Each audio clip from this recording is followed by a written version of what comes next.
গত বছরের শেষে 2টা ট্যুর দিয়েছিলাম, তার মধ্যে সিলেট ট্যুরটা অন্যতম। অ্যাকচুয়ালি সিলেটের সৌন্দর্য বা সিলেটের প্রকৃতি নিয়ে আলাদা করে বলার কিছু নেই। যারা সিলেট গেছেন বা সিলেটের সম্পর্কে জানেন, বিভিন্ন ছবি ভিডিও দেখছেন, তারা জানেন এটা কতটা অ্যামেজিং। এই যে ট্রেন জার্নি, এটা একটা অনেক সুন্দর। সকালবেলার শান্ত সকাল, ট্রেনে ঝিকঝিক শব্দ ছিল, প্লাস সূর্য ওঠা। এরপরে হোটেলে নেমে খাওয়া দাওয়া করে এরপরে চলে আসলাম মালিনীছড়া চা বাগানে। চা বাগানটাও সুন্দর, পাহাড়ের পুরা পাহাড়টা জুড়ে চা বাগান, মাঝে মাঝে রাবার গাছ, আলো ছায়ার একটা আলাদা কম্বিনেশন, অনেক সুন্দর। এখানে অনেকটা সময় কাটিয়েছি আমরা। এরপরে চলে গেলাম খানজাহানের মাজারে গিয়েছি।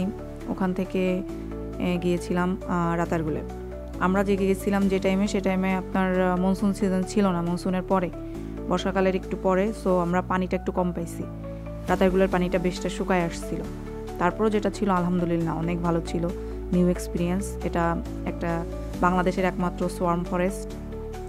সো এটা অনেক ভালো ছিল। আমি আর আমার ছেলে বেশ জোর জবরদস্ত করে, এখানে কেউ উঠতে দিবে না, পরে এই গাছটার উপর উঠছি, নৌকা থেকে উঠে তারপরে ছবি তুলেছি। এরপরে চলে আসলাম এই যে ভোলাগঞ্জে সাদা পাথরের উদ্দেশ্যে আমরা এই যে নৌকায় উঠেছি বোটে। এই জায়গাটাও সুন্দর, মানে এটা তো মেইনলি ঝর্ণার পানি দিয়েই নদী হয়েছে, প্লাস হচ্ছে আপনার পাহাড়।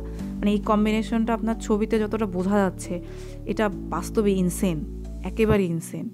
মানে এতটা সুন্দর, মনে হয় যে ওইখানেই থেকে যাই সারাটা দিন। এখানে অনেকক্ষণ ধরে পানিটা ভিজছি, ওই দিন পুরাটা টাইম ধরে এখানেই ভেজা হয়েছে আমাদের।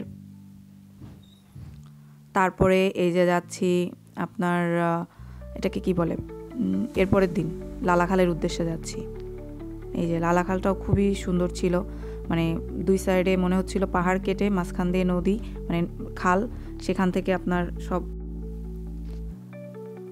মাঝখানে খালটা, দু সাইডে উঁচু, হালকা বলা যায় পাহাড়ের মতোই বলা যায়, আর উপরে আকাশ। কম্বিনেশনটা আসলেই সুন্দর। এরপরে চলে যাচ্ছি জাফলংয়ে। এই জাফলংয়ে যাওয়ার পথে দূরে যে পাহাড়গুলো দেখা যাচ্ছে, ছবিতে বা ভিডিওতে ভালো আসতেছে না, মাঝে মাঝে চিকুন চিকুন ঝিরি ঝর্ণা পাহাড়ের বুক চিরে বেরোইছে। এই যে জাফলংয়ের পাথর, সবাই বলতেছিল যে যারা আগে আসছে, কয়েকজন ছিল, দেখা হয়েছিল, তারা বলতেছিল যে যখন বৃষ্টির টাইমে তখন এই পাথরগুলো নাকি পানিতে ঢাকা থাকে, মানে ম্যাক্সিমাম পানির মধ্যে থাকে কিছুটা জায়গায়। এই যে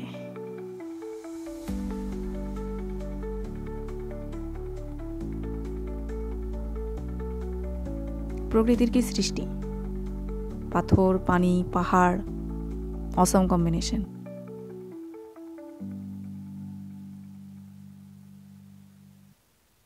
এই যে মায়াবী ঝর্ণা, আগেই বলছিলাম মনসুন সিজনে আসেনি, সো আমরা পানিটা একটু কম পেয়েছি ঝর্ণার, তারপরেও যা ছিল আলহামদুলিল্লাহ। এখানে আমরা অনেকক্ষণ পানিতে ভিজছি।